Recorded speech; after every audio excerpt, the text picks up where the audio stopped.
الحمد لله نحمده ونستعينه ونستغفره ونؤمن به ونتوكل عليه ونعوذ بالله من شرور أنفسنا ومن سيئات أعمالنا من يهده الله فلا مضل له ومن يضلله فلا هادي له ونشهد أن لا إله إلا الله وحده لا شريك له ونشهد أن سيدنا ومولانا محمدا عبده ورسوله صلى الله عليه وآله وأصحابه وبارك وسلم تسليما كثيرا كثيرا أما بعد فأعوذ بالله من الشيطان الرجيم بسم الله الرحمن الرحيم وضرب الله مثلا قرية كانت آمنة مطمئنة يأتيها رزقها رغدا من كل مكان فكفرت بأنعم الله فأذاقها الله لباس الجوع والخوف بما كانوا يصنعون قال الله تبارك وتعالى في مقام آخر لئن شكرتم لأزيدنكم ولئن كفرتم إن عذابي لشديد صدق الله العظيم وصدق رسوله النبي الكريم ونحن على ذلك لمن الشاهدين والشاكرين والحمد لله رب العالمين۔ میرے انتہائی واجب الاحترام بھائیوں، بزرگوں اور دوستوں، 14 اگست کا دن ہم سب کے لیے خوشی کا دن ہے کہ اس میں اللہ تبارک و تعالی نے ہمیں مملکت پاکستان جیسی عظیم الشان نعمت عطا فرمائی کہ جس میں ہم آزادی کے ساتھ اللہ تعالیٰ کے احکامات اور رسول اللہ صلی اللہ علیہ وسلم کے مبارک طریقے ادا کر رہے ہیں۔ اللہ تعالیٰ نے ہمیں یہ جو ملک عطا فرمایا، اس کا انتخاب بڑا عجیب تھا کہ اس کا انتخاب تعجب میں ڈالنے والا ہے، حیران کر دینے والا ہے کہ تمام مہینوں میں سب سے معزز اور بابرکت مہینہ رمضان کا مہینہ ہے۔ پھر رمضان کے مہینے میں 3 عشروں میں سے آخری عشرہ سب سے فضیلت والا عشرہ ہے۔ پھر آخری عشرے میں طاق راتیں سب سے فضیلت والی ہیں۔ پھر ان طاق راتوں میں اکثر اہل علم کے نزدیک 27ویں رات زیادہ فضیلت والی ہے۔ تو اللہ تعالیٰ نے ہمیں یہ عظیم ملک پاکستان رمضان کے مہینے میں 27ویں رات کو عطا فرمایا، اور پھر دنوں میں سب سے افضل دن جمعے کا دن ہے۔ اللہ تعالیٰ نے جمعے کی رات کو یہ ملک پاکستان ہمیں عطا فرمایا۔ تو اس کا انتخاب بڑا خوبصورت انتخاب تھا، یہ محض اتفاق نہیں تھا، بلکہ اللہ تعالیٰ نے اہتمام کے ساتھ ہمیں یہ ملک عطا فرمایا ہے۔ میں تھوڑی سی تاریخ عرض کر دیتا ہوں کہ ہندوستان میں مسلمانوں پر کیا کیا حالات گزرے ہیں، مسلمانوں نے کن حالات میں ہندوستان میں وقت گزارا ہے، اور 1857 عیسوی کی جنگ آزادی کیسے ہوئی، پھر تحریک آزادی کا سبب کیا بنا۔ جب سیدنا امیر معاویہ رضی اللہ عنہ اس دنیا سے رخصت ہو گئے، ان کے بعد یزید خلیفہ بنا، یزید کے بعد یزید کا بیٹا معاویہ خلیفہ بنا، اس کے بعد بنو امیہ کی حکمرانی آئی، مروان کا دور خلافت آیا، مروان کے بعد اس کے بیٹے عبد الملک کا دور خلافت آیا، عبد الملک کے بعد اس کے بیٹے ولید کا دور خلافت آیا۔ جب ولید کا دور تھا، اس وقت مکہ مکرمہ کا گورنر حجاج بن یوسف تھا۔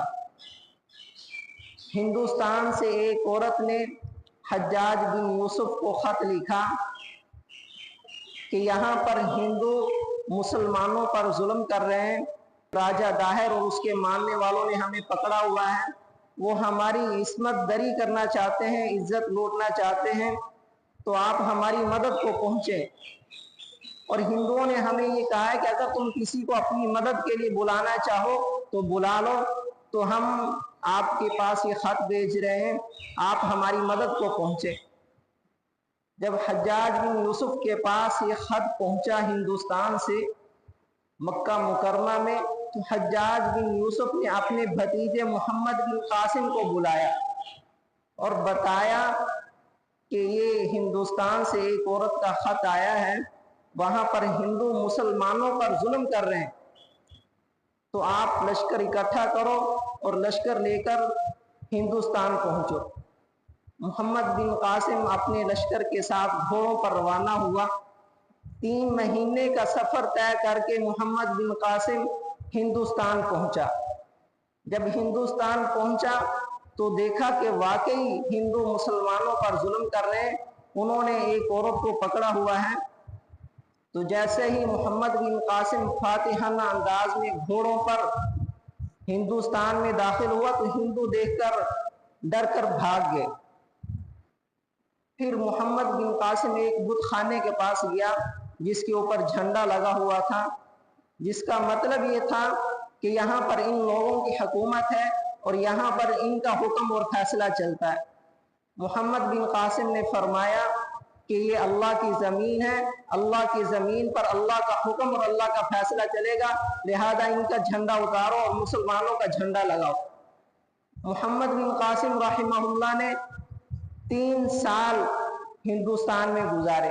711 عیسوی میں ہندوستان آیا، 714 عیسوی تک ہندوستان میں رہا اور مسلمانوں اور ہندوؤں میں ایسا عدل و انصاف قائم کیا اور محبت اور اخوت کا درس دیا کہ ہندو جوک در جوک مسلمان ہونے لگے، اسلام میں داخل ہونے لگے، ہندوؤں کو اسلام کی دعوت بھی دیتا رہا، ہندوؤں سے ملتا بھی رہا، ہندو اسی طرح مسلمان ہوتے رہے۔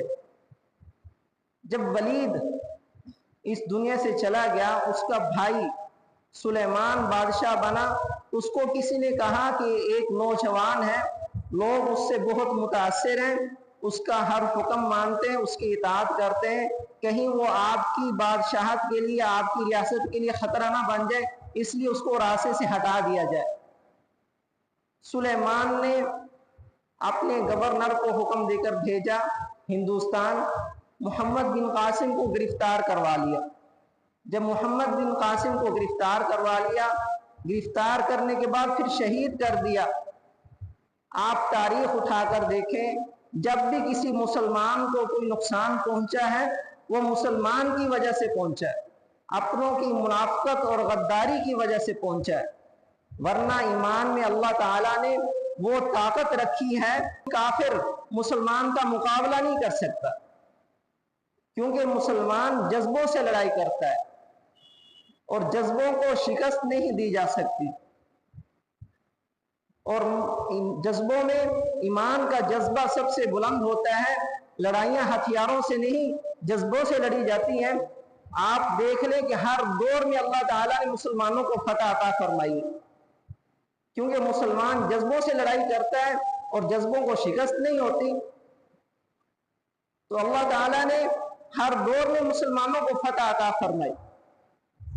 رسول اللہ صلی اللہ علیہ وسلم کا ارشاد ہے کہ مسلمان ایک جسم کی طرح ہے، جب جسم کے کسی ایک حصے میں کوئی درد ہوتا ہے تو پورا جسم بے چین ہو جاتا ہے، اس درد کو دور کرنے کی کوشش میں لگ جاتا ہے، تو اسی طرح وہ تمام مسلمان ایک جسم کی طرح ہے۔ اگر ایک علاقے میں مسلمانوں پر ظلم ہوگا تو پورے مسلمان اس ظلم کو دور کرنے کے لیے اکٹھے ہو جائیں گے، اگر مسلمان اکٹھے نہیں ہوں گے تو پھر وہ ظلم بڑھتے بڑھتے تمام مسلمانوں کو اپنی لپیٹ میں لے لے گا۔ اگر جسم کی ایک حصے میں کوئی بیماری ہے، کوئی درد ہے، اگر اس کی بر وقت علاج نہ کیا جائے، اس تکلیف کو بر وقت دور نہ کیا جائے تو وہ بیماری بڑھتے بڑھتے پورے جسم کو کھا جائے گی، موت کے منہ میں دھکیل دے گی۔ تو اسی طرح اگر تمام مسلمان اکٹھے ہو کر اس ظلم کا مقابلہ نہیں کریں گے تو پھر اسی طرح تمام مسلمان اس ظلم کی لپیٹ میں آ جائیں گے۔ آپ دیکھ لیں کہ فلسطین میں مسلمانوں پر جو ظلم ہو رہا ہے وہ کافروں کا کمال نہیں ہے، وہ اپنوں کی بے حسی اور غداری ہے جس کی وجہ سے کافر مسلمانوں پر ظلم کر رہے ہیں۔ اسماعیل ہانیہ رحمہ اللہ کو شہید کیا گیا، اس میں کافروں کا کمال نہیں ہے، وہ اپنوں کی غداری اور بے حسی تھی جس کی وجہ سے ان کو شہید کیا گیا۔ تو میں عرض کر رہا تھا کہ جب بھی کسی مسلمان کو نقصان پہنچا ہے وہ مسلمان کی وجہ سے پہنچا ہے، اپنوں کی غداری اور منافقت کی وجہ سے نقصان پہنچا ہے، ایسے کسی کو نقصان نہیں پہنچ سکتا۔ محمد بن قاسم رحمہ اللہ کو شہید کر دیا گیا اور اس کے اپنے ہی بادشاہ نے شہید کر دیا، صرف اس ڈر سے کہ کہیں میری مملکت کے لیے، میری بادشاہت کے لیے خطرہ نہ بن جائے۔ 714 عیسوی کے بعد 1002 عیسوی تک ہندوستان میں مسلمانوں کا اقتدار اور غلبہ رہا۔ 1002 عیسوی میں ایک سپردگین بادشاہ آیا، اس نے آ کر ہندوستان میں اسلامی احکامات نافذ کیے، اور یہ سلطان محمود غزنوی کا والد تھا۔ سپردگین کے بعد سلطان محمود غزنوی بادشاہ بنا، اور سلطان محمود غزنوی وہ ہے جس نے آدھی سے زیادہ دنیا فتح کر کے اسلامی احکامات نافذ کیے۔ آج بھی سب جانتے ہیں کہ پوری دنیا میں 4 بڑے فاتح گزرے، سب سے بڑا فاتح چنگیز خان، اور دوسرے نمبر پر سلطان محمود غزنوی ہیں، تیسرے نمبر پر سکندر یونانی، اور چوتھے نمبر پر ذوالقرنین۔ 4 بڑے فاتح، ان میں سے 2 غیر مسلم ہیں اور 2 مسلمان ہیں۔ تو محمود غزنوی رحمہ اللہ کے دور میں ہندوستان میں ایک راجہ تھا، راجہ جے پال، اس نے ایک بہت بڑا بت تعمیر کیا۔ محمود غزنوی رحمہ اللہ نے فرمایا کہ اس بت کو گرا دیا جائے، توڑ دیا جائے۔ سارے ہندو اکٹھے ہو گئے، وہ کہنے لگے کہ آپ اس کے بدلے میں اس کی برابر ہم سے سونا لے لیں، ہم سے چاندی لے لیں، ہم سے مال و دولت لے لیں، لیکن اس بت کو نہ گرائیں۔ سلطان محمود غزنوی رحمہ اللہ نے فرمایا کہ مسلمان بت فروش نہیں ہوتا، بت پگن ہوتا ہے، بتوں کو بیچنے والا نہیں ہوتا، بتوں کو توڑنے والا ہوتا ہے۔ کہ جس طرح حضرت ابراہیم علیہ السلام نے بتوں کو توڑا تھا، میں ان کی سنت پر عمل کرتے ہوئے بت کو توڑ دوں گا، بت کو بیچوں گا نہیں۔ جب سلطان محمود غزنوی نے ہندوؤں کی اس پیشکش کو ٹھکرا دیا، بت کو توڑ دیا، تو ہندوؤں پر مسلمانوں کا رعب اور زیادہ بڑھ گیا۔ سلطان محمود غزنوی نے تقریباً 24 سال حکومت کی، اور اس 24 سال کے عرصے میں ایسا انصاف اور عدل قائم کیا، اس کی مثال نہیں ملتی۔ پھر اسی طرح ان کے بعد بنو تیمور کے لوگوں کا دور آیا، محمد تیمور اور محمد تغلق، انہوں نے حکمرانی کی۔ ان کے بعد مغلیہ سلطنت کا دور شروع ہوا۔ ہندوستان میں مغلیہ بادشاہت کا دور شروع ہوا۔ مغلیہ سلطنت کے اکثر بادشاہ نیک، صالح، عبادت گزار، مجاہد، جہاد کرنے والے گزرے، اور ان میں سب سے زیادہ نیک اورنگزیب عالمگیر رحمہ اللہ گزرے ہیں۔ یہ ایسے بادشاہ تھے کہ اپنے ہاتھ سے قرآن پاک لکھتے تھے، اپنے ہاتھ سے قرآن پاک لکھ کر اس کو بیچتے، ہدیے میں جو رقم ملتی اس سے اپنا گزارا کرتے، اپنی مملکت سے 1 روپیہ بھی نہیں لیتے تھے۔ اپنے ہاتھ سے کپڑے بنتے، اپنے ہاتھ سے ٹوپیاں بنتے، اپنے ہاتھ سے جائے نماز سلائی کرتے، ان کو بیچ کر جو رقم حاصل ہوتی تھی اس سے اپنا گزارا کرتے تھے۔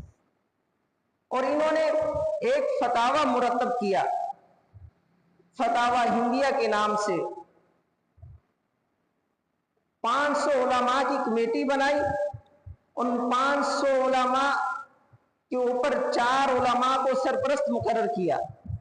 پھر ان 4 میں حضرت مولانا نظام الدین رحمہ اللہ کو سب سے بڑا مقرر کیا۔ پورا دن مسائل پر بحث ہوتی، مسائل اکٹھے کرتے، اور شام کے وقت مولانا نظام الدین رحمہ اللہ ان مسائل کو لے کر بادشاہ کی خدمت میں جاتے، بادشاہ ان مسائل کو دیکھتا، ان پر اپنی رائے بھی دیتا، جب وہ مسائل متفق علیہ ہو جاتے، سب کا اتفاق ہو جاتا، تو پھر وہ مسائل لکھ لیے جاتے۔ تو اس طرح یہ فتویٰ مرتب کیا گیا، جس کو فتاوی عالمگیری بھی کہتے ہیں، کیونکہ یہ اورنگزیب عالمگیر کے حکم سے مرتب کیا گیا، اور فتاوی ہندیہ بھی کہتے ہیں کہ یہ ہندوستان میں مرتب ہو۔ اسی طرح ایک اور بادشاہ تھے مغلیہ سلطنت کے، شمس الدین التمش رحمہ اللہ۔ یہ اتنے زیادہ نیک اور متقی تھے، اس وقت کے ایک بزرگ تھے خواجہ بختیار کاکی رحمہ اللہ، بہت بڑے بزرگ تھے۔ جب ان کا انتقال ہونے لگا، انہوں نے وصیت کی کہ میرا جنازہ وہ آدمی پڑھائے جس میں 4 خصوصیات ہوں، 4 صفات ہوں۔ اس کی کبھی تہجد نہ فوت ہوئی ہو، اس کی کبھی تکبیر اولیٰ نہ فوت ہوئی ہو، اس نے کبھی عصر کی 4 سنتیں نہ چھوڑی ہو، اور اس نے کبھی کسی غیر محرم کو جان بوجھ کر نہ دیکھا ہو۔ جس کے اندر یہ 4 صفات ہوں گی وہ میرا جنازہ پڑھائے، ورنہ جنازہ نہ پڑھائے۔ اب وہ فوت ہو گئے، جنازہ رکھا گیا، اعلان کر دیا گیا کہ جس میں یہ 4 صفات ہیں وہ آ کر جنازہ پڑھا دے، ورنہ نہ آئے۔ اب بھلا کون ہوگا کہ جس میں یہ 4 صفات ہو؟ کون ایسا شخص ہے کہ جس کی کبھی عصر کی 4 سنتیں نہیں چھوٹی؟ کون ایسا شخص ہے جس نے کبھی تکبیر اولیٰ نہیں چھوڑی؟ کون ہے جس نے کبھی تہجد نہیں چھوڑی؟ اور کون ہے جس نے جان بوجھ کر کسی غیر محرم کی طرف نہیں دیکھا؟ انتظار کیا، انتظار کرنے کے بعد جو وقت کا بادشاہ تھا شمس الدین التمش رحمہ اللہ، وہ آگے بڑھا۔ اس نے جا کر خواجہ بختیار کاکی رحمہ اللہ کے چہرے سے کفن ہٹایا، پیشانی کو بوسہ دیا اور فرمایا کہ آپ نے جاتے ہوئے میرا راز فاش کر دیا۔ پھر لوگوں کی طرف متوجہ ہو کر فرمانے لگے کہ جب سے میں نے ہوش سنبھالا ہے کبھی میری تہجد نہیں چھوٹی، جب سے میں نے ہوش سنبھالا ہے کبھی میری تکبیر اولیٰ نہیں فوت ہوئی، اور جب سے میں نے ہوش سنبھالا ہے کبھی میں نے کسی غیر محرم کی طرف جان بوجھ کر نظر نہیں اٹھائی، اور جب سے میں نے ہوش سنبھالا ہے کبھی میں نے عصر کی 4 سنتیں نہیں چھوڑی۔ پھر انہوں نے جنازہ پڑھایا۔ خواجہ بختیار کاکی رحمہ اللہ یہ چاہتے تھے کہ ہندوستان کی عوام کو پتہ چلے کہ بادشاہ ایسے بھی ہوتے ہیں جو اقتدار کے باوجود، ہر چیز پر حکم چلانے کے باوجود ایسے زندگی گزارتے ہیں کہ وہ اللہ کی رضا کو اپنی رضا بنا لیتے ہیں، اللہ کی چاہت کو اپنی چاہت بنا لیتے ہیں، اپنی چاہت کو اللہ کی رضا پر قربان کر دیتے، اپنی خواہشات کو اللہ کی خواہشات پر قربان کر دیتے۔ ایسے بھی بادشاہ گزرے۔ سلطنت مضبوط جو گزری ہے وہ اورنگزیب عالمگیر رحمہ اللہ کی گزری۔ ان کے بعد بھی مغلیہ دور کے بادشاہ گزرے، لیکن ان کی سلطنت کمزور تھی۔ اس وقت انگریز کا غلبہ ہو رہا تھا۔ انگریز ہندوستان میں کیسے آیا؟ 1600 عیسوی میں ہندوستان میں انگریز ایسٹ انڈیا کمپنی کے نام سے داخل ہوا۔ اس نے کہا کہ ہم یہاں پر تجارت کرنا چاہتے ہیں۔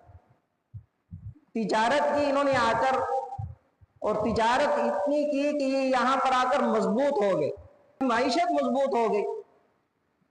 اور آپ سب جانتے ہیں کہ جس کے ہاتھ میں معیشت ہوتی ہے وہی حکومت کو چلاتے ہیں، اور جب ان کے ہاتھ میں معیشت آ گئی، حکومتی معاملات میں انہوں نے دخل اندازی شروع کر دی۔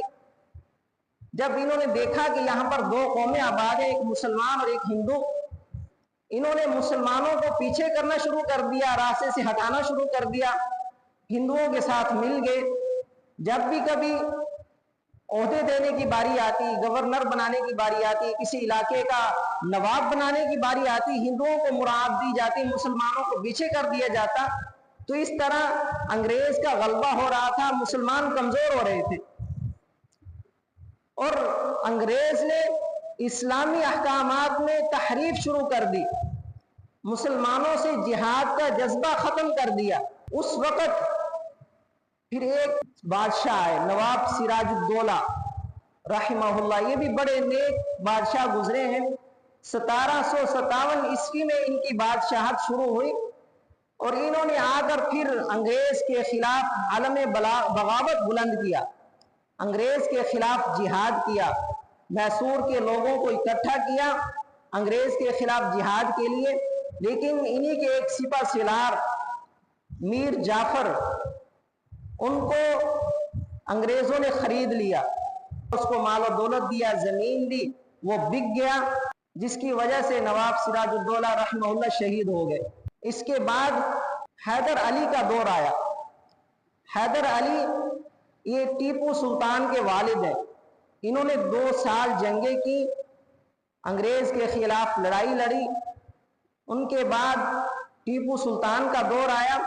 ٹیپو سلطان 1799 عیسوی میں انہوں نے اقتدار سنبھالا، انہوں نے بھی انگریز کے خلاف لڑائی لڑی اور اتنے شجاع اور بہادر تھے کہ انگریز ان سے ڈرتے تھے اور وہ جانتے تھے کہ مسلمانوں کا قائد جب تک اتنا شجاع اور بہادر ہے، انصاف کرنے والا ہے، اللہ اور اللہ کے رسول کے احکامات پر عمل کرنے والا ہے، اس وقت تک مسلمانوں کو شکست دینا ناممکن ہے۔ جب مسلمانوں کے قائد بک گئے، اللہ سے دور ہو گئے، ان کی راتیں رنگین ہو گئیں، ان کے اکاؤنٹ باہر کے ممالک میں کھل گئے، پھر ایسے قائد کو نہ اپنی مملکت کی کوئی فکر ہوتی ہے، نہ اسلام کا کوئی لحاظ ہوتا ہے، نہ مسلمانوں کی کوئی فکر ہوتی ہے، اس کو صرف اپنی فکر ہوتی ہے کہ میرا فائدہ ہو جائے، اسلام کا نقصان ہوتا ہے تو ہو جائے، ملک کا نقصان ہوتا ہے تو ہو جائے۔ اس نے پھر ان کے ایک نام لیوا مسلمان میر صادق کو خریدا، اس کو مال و دولت دیا، اس کو زمینیں دی، اور اس نے ٹیپو سلطان کے خلاف بغاوت کی اور جس کی وجہ سے ٹیپو سلطان رحمہ اللہ شہید ہو گئے۔ 1802 عیسوی میں یہ شہید ہوئے۔ 1802 عیسوی کے بعد پھر کسی نے اقتدار نہیں سنبھالا مسلمانوں نے۔ پھر انگریز نے اپنی فوج بنانا شروع کر دی، اس فوج میں مسلمانوں کو بھی شامل کیا، ہندوؤں کو بھی شامل کیا۔ جب فوج بن گئی، انہوں نے ایک کارتوس بنایا جس کے اندر سور کی چربی اور گائے کی چربی ڈالی، اور اس کارتوس کو استعمال کرنے کے لیے اس کو دانتوں سے کھولنا پڑتا تھا۔ تو جب مسلمانوں کو پتا چلا کہ اس کے اندر سور کی چربی ہے، یہ تو نجس العین ہے، مسلمان تو اس کو دیکھنا پسند نہیں کرتا، تو ہاتھ کیسے لگائے گا، اس کو منہ کیسے لگائے گا؟ تو مسلمانوں پر یہ بات واضح ہو گئی کہ یہ انگریز اور ہندو یہ دونوں مل کر مسلمانوں کے خلاف سازشیں کر رہے ہیں۔ تو اس وقت پھر شاہ عبدالعزیز محدث دہلوی رحمہ اللہ نے یہ فتویٰ جاری فرمایا کہ اب مسلمان دارالحرم میں ان کو اپنا دفاع کرنا چاہیے، انگریز کے خلاف جہاد کرنا چاہیے۔ پھر یہ 1857 کی جنگ آزادی کی تحریک شروع ہوئی، انگریز نے ہندوؤں کے ساتھ مل کر مسلمانوں کا قتل عام شروع کر دیا۔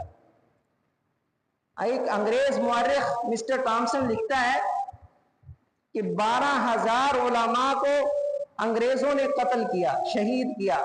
دلی سے لے کر لاہور تک کوئی ایسا درخت خالی نہیں تھا جس پر کسی مسلمان کی، کسی عالم کی لاش نہ لٹکی ہوئی ہو۔ اس وقت اتنی قربانیاں دی گئیں۔ وہ مورخ لکھتا ہے کہ 40 علماء کو ایک وقت میں لایا جاتا، آگ کے انگاروں پر ڈال دیا جاتا اور ان سے کہا جاتا کہ تم نے جو فتویٰ دیا انگریز کے خلاف جہاد کا، اس فتوے سے رجوع کر لو، تمہاری جان بخش دی جائے گی۔ لیکن کسی عالم نے اپنے اس فتوے سے، اپنی رائے سے رجوع نہیں کیا، اپنی جان قربان کر دی۔ وہ پھر کہتا ہے کہ میرے سامنے 40 اور علماء کو لایا گیا اور ان کو بھی یہی کہا گیا کہ اپنے فتوے سے رجوع کر لو کہ انگریز کے خلاف جہاد نہیں کرنا، ہم نے انگریز کے ماتحت رہ کر زندگی گزارنی ہے، رجوع کر لو، تمہاری جان بخش دی جائے گی۔ کسی نے رجوع نہیں کیا، سب کو جلتے ہوئے تندوروں میں ڈال دیا۔ وہ مورخ لکھتا ہے کہ اس وقت ایک انگریز نے اپنی بیوی سے کہا کہ میں تمہیں ایک عجیب منظر دکھاؤں۔ ایک بوڑھے 80 سال کے عالم کو اپنی توپ کے آگے باندھا اور توپ کا بٹن دبایا، جس کی وجہ سے اس بوڑھے عالم کے جسم کے ٹکڑے ہوا میں بکھر گئے۔ اس طرح مسلمانوں نے، علماء نے جنگ آزادی کے لیے 1857 کی جنگ آزادی کے لیے قربانیاں دی۔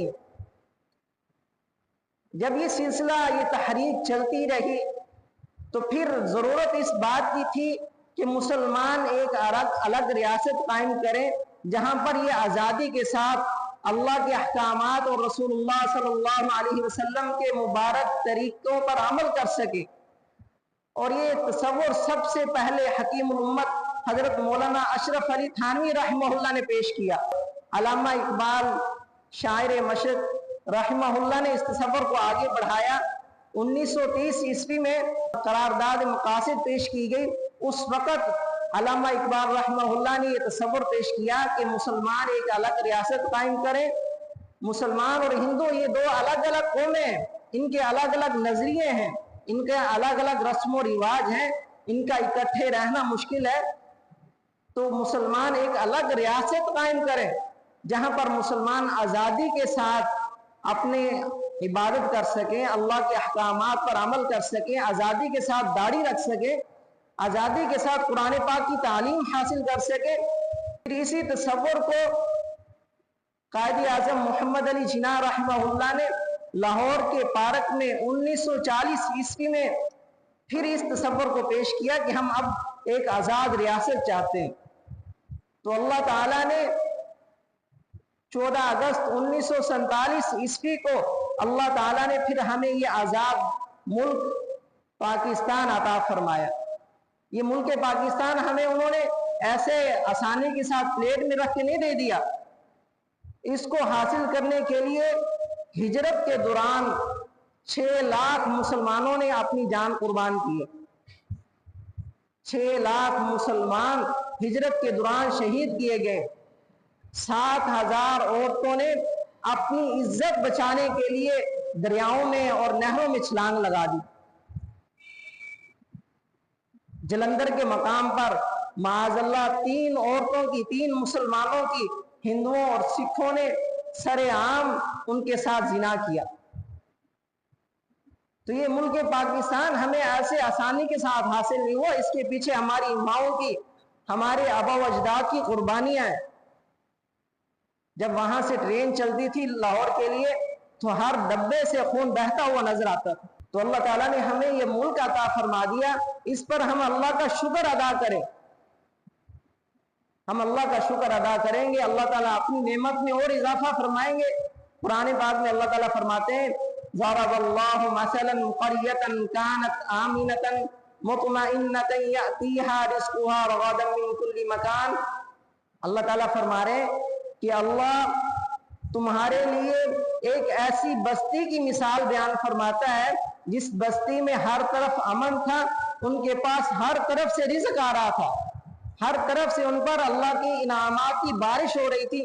فَكَفَرَتْ بِأَنْعُمِ اللَّهِ، لیکن اس بستی والوں نے اللہ کے انعامات کا، اللہ کی نعمتوں کی ناشکری کی، نافرمانی کی۔ تو اللہ تعالیٰ نے پھر کیا کیا؟ فَأَذَاقَهَا اللَّهُ لِبَاسَ الْجُوعِ وَالْخَوْفِ، اللہ تعالیٰ نے پھر ان کو بھوک اور خوف کا مزہ چکھایا۔ کیوں چکھایا؟ کیونکہ انہوں نے ناشکری کی۔ تو جب ہم اللہ کی ناشکری کریں گے، اللہ کی نعمتوں کی ناشکری ہوگی، اللہ کی نافرمانی ہوگی، پھر اللہ تعالیٰ اپنی نعمتیں اپنے پاس کھینچنا شروع کر دیتے۔ تو اللہ تعالیٰ ہم سب کو اس ملک پاکستان کے حاصل کرنے پر شکر ادا کرنے کی توفیق عطا فرمائے۔ ہم اللہ تعالیٰ کا شکر ادا کریں جیسے رسول اللہ صلی اللہ علیہ وسلم نے بتایا۔ ایک مرتبہ حضرت عائشہ رضی اللہ عنہا نے فرمایا، عرض کیا یا رسول اللہ، آپ تو بخشے بخشائے ہیں، آپ پھر کیوں اتنی محنت کرتے ہیں کہ آپ اتنی دیر نماز میں کھڑے ہوتے ہیں کہ آپ کے پاؤں مبارک سوج جاتے ہیں؟ اللہ نے آپ کو بخش دیا ہے تو پھر آپ اتنی محنت کیوں کرتے ہیں؟ حضور صلی اللہ علیہ وسلم نے اس پر کیا جواب ارشاد فرمایا؟ آپ صلی اللہ علیہ وسلم نے فرمایا کہ جب اللہ نے مجھے بخش دیا ہے تو پھر میں اللہ کا شکر ادا نہ کروں؟